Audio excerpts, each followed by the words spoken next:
Coach, behavioural trainer, HR consultant, sales consultant, advisor, reformer Shishir Verma ji. Verma ji कैसे हैं आप? I am fine, thank you. तो इतनी सारी जो चीजें हैं नाम के आगे लगी हुई हैं, what all I spoke about, इसमें सबसे ज्यादा क्लोजली आप किससे कनेक्ट करते हैं? यंग जनरेशन से। यंग जनरेशन से। मेरे ख्याल से इसी वजह से आपने अपनी नई book black and white the money first generation उसका नाम रखा है। आई वांट टू नो, ये इंस्पिरेशन ये यंग जनरेशन ही है या कुछ और है इस बुक के पीछे? नहीं, इंस्पिरेशन जो है ना वो सारे एज ग्रुप के कारण आई है। जो 20s में है, जो 30s में है, जो 40s में है, जो 50s में है। इनको देख के जो मेरी जो 22 साल की जो मेरी वर्किंग थी उसमें मैंने देखा कि अगर अल्टीमेटली इंडिया में जो नया एम्प्लॉय आता है और क्या सोच के आता है और क्या जब वो काम करने बैठता है और क्या वर्किंग मिलती है, ये रैट रेस क्या है, उन सबको देख के इंस्पायर किया गया कि मैं एक ऐसी बुक लिखूं जो रियलिटी को दर्शा सके। तो ये अभी हम सब देख रहे हैं बिकॉज ऑफ कोविड, इससे बहुत ज्यादा कोलैटरल डैमेज भी बहुत ज्यादा हुआ है if you look at the entire world, not just India.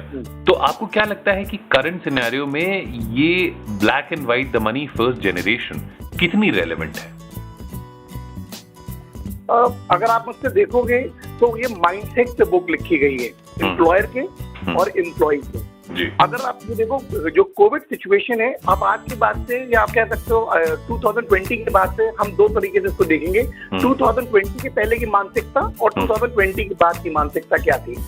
अगर ओवरऑल देखेंगे तो कोविड-19 जो है वो इस बात को वैसे भी प्रूव कर सकता है कि एम्प्लॉयर का माइंडसेट कहाँ पर क्या जा रहा है और एम्प्लॉय इस समय क्या सोच रहा है। कई जगह पे इनसिक्योरिटी भी हो सकती है, कई जगह पे बहुत सिक्योरिटी हो सकती है, कई जगह टेक्नोलॉजिकल एडवांस हो सकते हैं, तो कई जगह पे आपको ओवरऑल कंपनी से एफिलिएशन बढ़ता हुआ दिख सकता है। तो अगर ओवरऑल देखेंगे तो सिनेरियो में अगले 10 साल के लिए जो बुक लिखी गई थी वो उसमें यही सोच के लिखी गई थी कि वो आपकी मानसिकता को तो पकड़ सके, ओवरऑल ये भी देखा जा सके कि इससे हमारे नुकसान या फायदे ओवरऑल समाज के साथ क्या जुड़ते हैं और क्या नहीं जुड़ते हैं, उन सोच कर मैंने ये बुक लिखी गई थी। क्या बात है। अच्छा, मुझे बताइए, when you say money first generation, what do you exactly mean by it?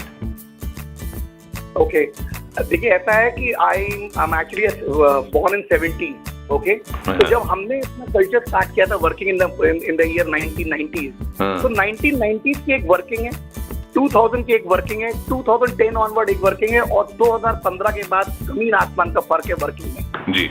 इस वर्किंग के फर्क को समझाने के लिए मैंने मनी फर्स्ट जनरेशन को लिखा हुआ है जी। देखिए ऐसा है कि कॉर्पोरेट लाइफ जो है या पीएसयू जो है या गवर्नमेंट जो लाइफ है, ये समाज का एक आईना होता है जी जी। तो क्या कॉर्पोरेट लाइफ में मनी फर्स्ट जनरेशन जो है क्या वो अलग किया गया है या वो भी जुड़ा हुआ है? तो अगर आप मुझसे पूछेंगे तो the first thing in any friend circle आज के जॉब में तो पूछा जाता है, वो ये पूछा जाता है कि व्हाट्स योर पैकेज। अगर आप सैलरी पैकेज आपका हाई या लो है, इसके बेस पे आपकी इंटेलिजेंस, आपके इंटेलेक्ट को डिसाइड किया जाता है। तो ये सोच के मैंने ये बुक को मनी फर्स्ट जनरेशन रखा, क्योंकि अब सारी सोच प्रोफाइल से ज्यादा it all depends on what money you earn for the company और what money you earn for yourself. इस पे ही पूरी एंटायर जनरेशन फोकस हो गई है और ये बुक इसीलिए इस कारण से लिखी गई थी। तो आपको क्या लगता है कि have you written it as objectively या एम्प्लॉयर या एम्प्लॉय का साइड लेते हुए लिखी? ओके, मैंने बुक लिखना शुरू किया था तो मेरा ये था कि मैं ये बुक वो लिखूं। देखो, जो हम एमबीए में, जो हम ग्रेजुएशन में जो हम पढ़ते हैं, आप एक बार याद रखिएगा कि एक फर्क है शिक्षा वर्सेस विद्या में। ओके, हम क्या करते हैं, हमने जिंदगी में हम लोग शिक्षालय में पढ़े हुए हैं, हम विद्यालय में नहीं पढ़े हुए हैं। हम स्किल नहीं गेन करते, स्किल हम गेन करते हैं जब हम हमारी पढ़ाई खत्म हो जाती है, जब हम नौकरी पे आ जाते हैं।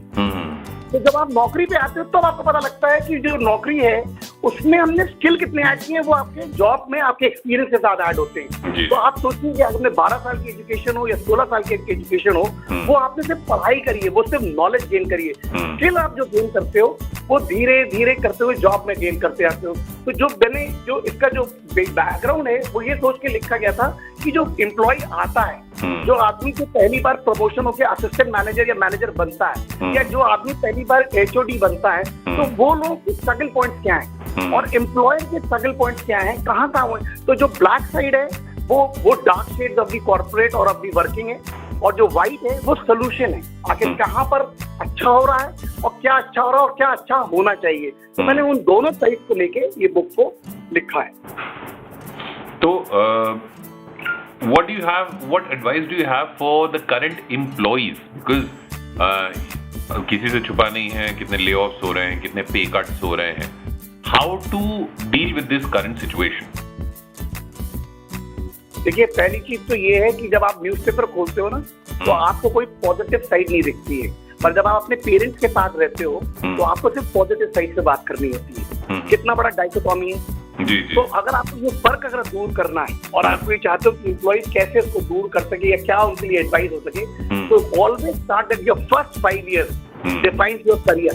यानी पहला 5 साल आपकी जिंदगी बना देता है, उसी में आप बहुत कुछ सीख लेते हो और उसी को कैरी फॉरवर्ड करते हो अपनी जिंदगी में। तो अगर आप जब हार्डवर्क और सिंसियर हैं अगर आप इसको कैरी कर सकते हो और अपना स्किल और अपने right department and right profile choose कर सकते हैं, तो करियर बनाना अगले 25 साल 30 साल का आसान हो जाता है।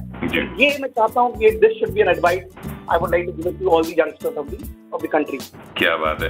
One last thing I want to know, because हम इसके बाद अब अगली बार अगले ट्यूसडे बात करेंगे अपने शो पर, जो हम आपकी बुक है black and white the money first generation, ये कहाँ पर मिल सकती है, कहाँ कहाँ लोगों को जाना पड़ेगा? Because a lot of people think that book stores बंद होंगे, तो कैसे अगर किताब तक पहुंचना है, किताब मंगवानी, तो कैसे कर सकते हैं? पीयूष, ये बुक हर जगह अवेलेबल है। आप कोई भी ऑनलाइन साइट, अमेज़न है, फ्लिपकार्ट है, कहीं भी चले जाइए, 200 ऑनलाइन साइट हैं, कहीं पर भी आपको ये बुक हर जगह अवेलेबल है। आप चाहो तो नोशन प्रेस जो उसका पब्लिकेशन हाउस है, वहां से भी आप डायरेक्टली वहां पर जाके भी ले सकते हैं। तो book is available online everywhere. Great, thank you so much Shishir for giving your time, and हम अगले हफ्ते फिर मिलेंगे कुछ नए सवालों के साथ and some new insights into employer and employees. Bayu, thank you so much for your time.